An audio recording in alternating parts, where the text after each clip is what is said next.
I opted out of dating at 40 when I moved to Florida. I'm almost 50 now and living in Monaco. Here's what 10 years of getting it wrong and then getting it right have taught me, divided into these three parts. Part number one, the reckoning, aka utter devastation. Part two, the rebuilding, 10 years of deliberate choices. And last, part three, the recognition, how I ended up in Monaco despite all the odds. This is for the woman who is starting over at 40, not the one starting from scratch. By the end of this, you're going to know exactly which part you're in and why, despite your age, it's not too late to get everything you want. So let's start with the one that started me. Lesson number one, the proposal at 36 taught me that men marry for reasons that have nothing to do with you. I had plenty of confidence until I met him. He was the first man who made me feel chosen and then unchosen. It took me almost 10 years to recover, not just from him, but from the version of myself I'd lost having made a decision that horrible in the first place. The lesson was never that he wanted to secure control. The lesson was that some men split women into two completely different camps, the ones that they build a home with and the ones they chase in the streets. Well, this one, he needed both. That was my last serious relationship in Chicago before I moved to Florida. After a failed relationship and my daughter leaving for college and me becoming an empty nester, I was facing an identity crisis and a midlife crisis at the same time. It was cry for help time, but I'm a Capricorn and we don't cry. So I did what any sane Capricorn would do. I started a new project. That decade wasn't about getting over a man. It was about untangling what I had mistaken for love and a life and finding my way back to who I was before I said yes. I was also about to get an introduction to who I was about to become after my daughter left for college. Lesson number two, every man is an investment. The question is, what is the ROI? I was auditioning them for the altar. They were auditioning me for the headboard. Same dates, same conversations, different outcomes. The power imbalance wasn't bad luck. It was a bad strategy. A struggling man will cost you in labor and years of emotional support while he builds. He's also probably secretly hoping that someone better comes along in that time, okay? A wealthy man will cost you your intellect, your emotional intelligence, and your social capital. Both men will cost you something. The moment you partner with a man, your life is newly pointed in his direction.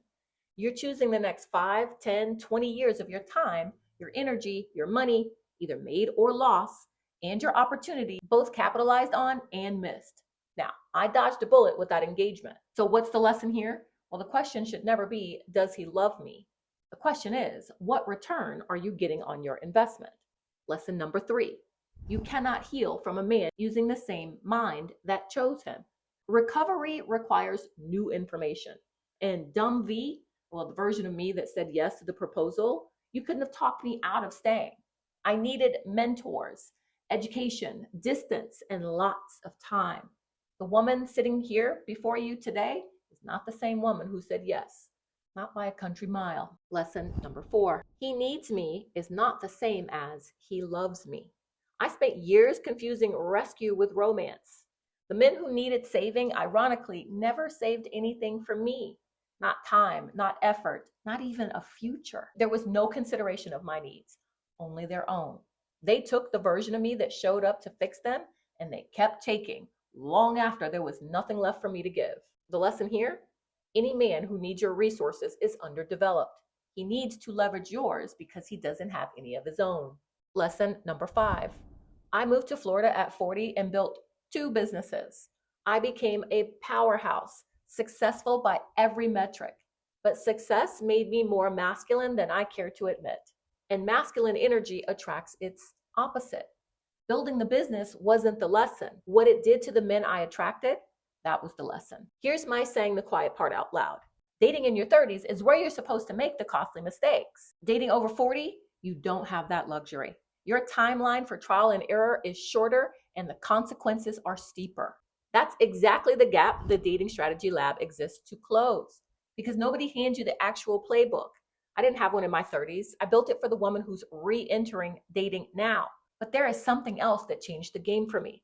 A secret weapon I had never heard anyone talk about. Do you want to know what that is? Lesson 6, perimenopause. That rewired my tolerance for performing, not just for men, but for women and children as well. I stopped editing myself to be more palatable. Honestly, I didn't care anymore.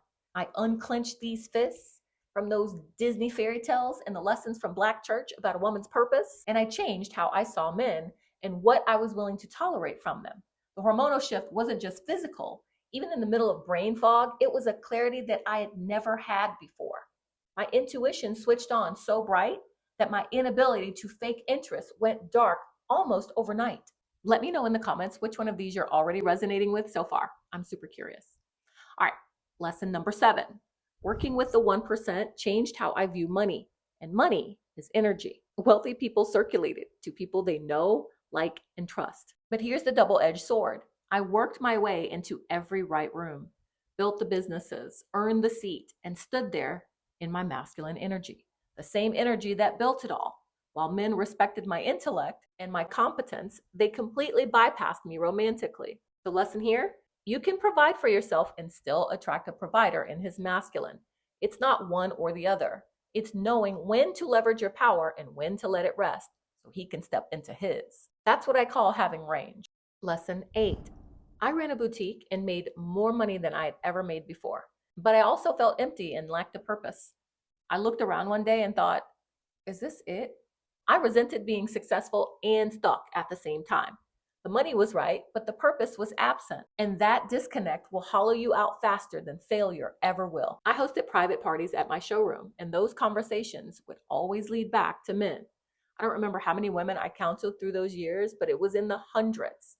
I wasn't dating at the time, so I had full bandwidth to help them tackle their problems, answer their questions, and uncertainties surrounding men. After the pandemic, having survived getting sick, business was booming. I wrapped my head around being an empty nester by then. And then, out of nowhere, 2 people that I really loved died. And then my dog died, all in the same year. And that's when I lost my shit. I had a deep understanding that I was alive, but was completely bothered by the fact that I wasn't really living. That's when I grabbed my invisible shovel and started to think about carving out my next move. The success of the showroom gave me exactly the opportunity I needed to fund what came next. So the lesson here is the right opportunity will change your life, but you have to be prepared for it. And boy, was I prepared. Walking away from a successful business while running rampant in my masculine and trading it in for the French Riviera took more courage than I'd like to admit. And that voice in my head was still trying to talk me out of it. The lifestyle I had been dreaming about since I was 22 was now in direct conflict with everything staying the same. I knew I needed to become somebody else to accomplish what was next. And that version of me could not be built inside of a life that I quietly resented. So I had to push past the second guessing. I wasn't dating there, so it was fine. I also knew I'd meet better quality men. And I'd already be living in my dream location, even if I were to remain single. That same lesson, making money without having a purpose, is like being in a cage. And that's exactly why I stopped choosing men exclusively for what they offered, instead of who they were and what they actually offered. Lesson number 9. Leveling up cost me friendships, first in Florida, then completely on the French Riviera. The jealousy and insecurity that came with my move to Florida was one thing, but the fallout after moving to the French Riviera was total destruction.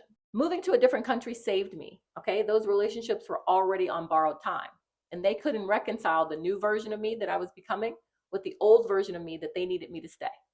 Once I arrived, I got to be somebody different. And the people who met me at this level didn't know the same version of me that my old friends came to resent. These kinds of life transitions require a tough mental game. But as I said before, I'm a Capricorn, and that's the game we play as children. And if you're a Capricorn, you know exactly what I'm talking about. Just know that the fallout happening in front of your eyes isn't a sign that you're doing anything wrong. It's actually confirmation that you're moving. I need you to see the vision and keep walking anyway. And the same is true with men. If you're leveling up and he isn't, the friction isn't a sign that you're doing something wrong. Lesson number 10. I'm filming this from Monaco. New partner, my table, my rules. None of this was on my bingo card. 10 years ago, I opted out of dating, not because I gave up on love or partnership, but because I couldn't build my next chapter using the same mind that got me into that last engagement. I needed the time. I needed to grow, and I needed to become someone I actually recognized before I let another man in. I have made every dating and relationship mistake possible. I've worn every hat. single mother, business owner, the woman who lost herself in that last engagement, the woman who found her way back after experiencing loss. And despite it all, I've somehow still arrived, not just in lifestyle, in life and love too. The lesson isn't that I'm special. It's that I stopped punishing myself for being imperfect long enough to actually make these moves. Most of the women I work with in my school community are reenacting their failures on a loop, dating the same man in a different costume, then blaming themselves for not being further along. So the lesson here is you cannot hate yourself to a version of you that someone else will love. The beginning of living your life and dating is not fearlessness. It's overcoming the fear of making mistakes. Accept yourself right now with the wrong decisions still on the books. And do not give up. This isn't fluff. This is your 999th decision, but it's the only one that matters. If you need to opt out, girl, do it. Get clear on who you're becoming before you let anyone new into your space. That was the whole point of the last 10 years. But if you're already clear and you're ready, that's exactly what I built the lab for. Let me know in the comments which number you identify with the most. If you're ready to get back out there and start dating, but you're not sure how to read a man once he's in front of you, this next video is for you. I'll see you there.